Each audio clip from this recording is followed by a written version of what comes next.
Math Gad.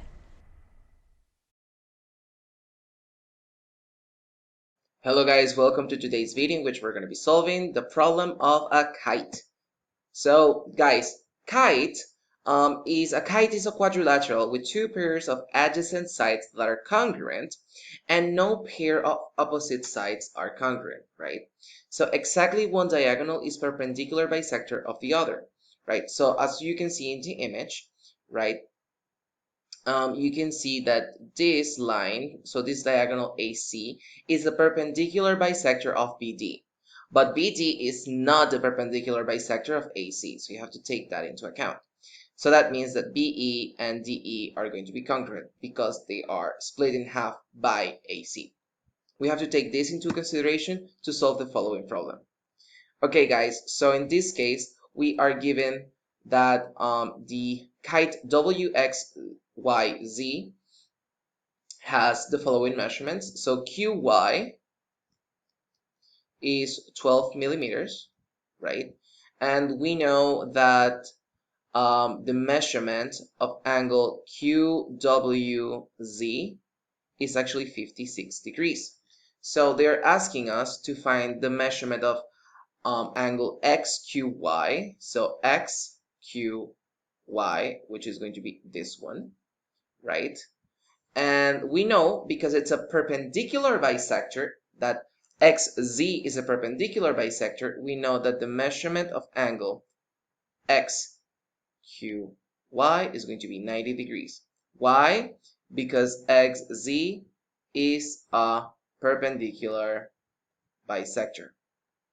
So we know because it's a perpendicular bisector, it splits in half, but it also forms a 90-degree angle when it cuts it, right? We're also asked, what is the measurement of angle YZQ? So YZQ is going to be this angle right here. Now, we know that in this case, we have that this angle is also 90 degrees.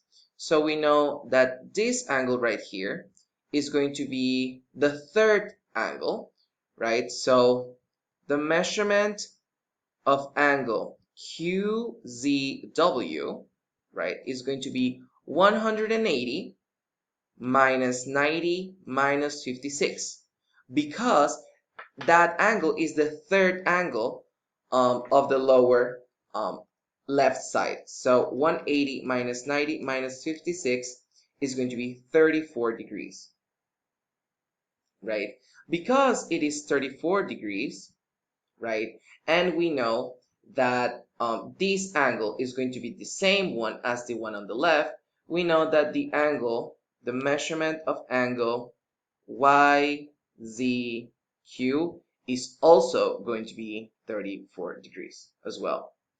They are also asking us what is the measurement of WY, right? So they're asking us for this big measurement.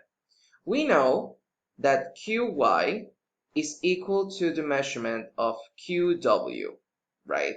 So we know that each of them is 12 millimeters. So that means that the total distance of WY is going to be 12 plus 12, and that means that it's going to be 24 millimeters.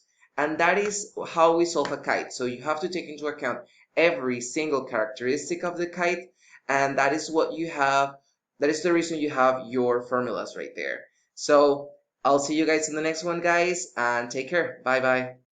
Check out these other videos to improve your math skills, and make sure you click that subscribe button to make the community grow. Follow ohmathgad in its social media accounts, drop a like, a comment below, and see you on the next one. Bye!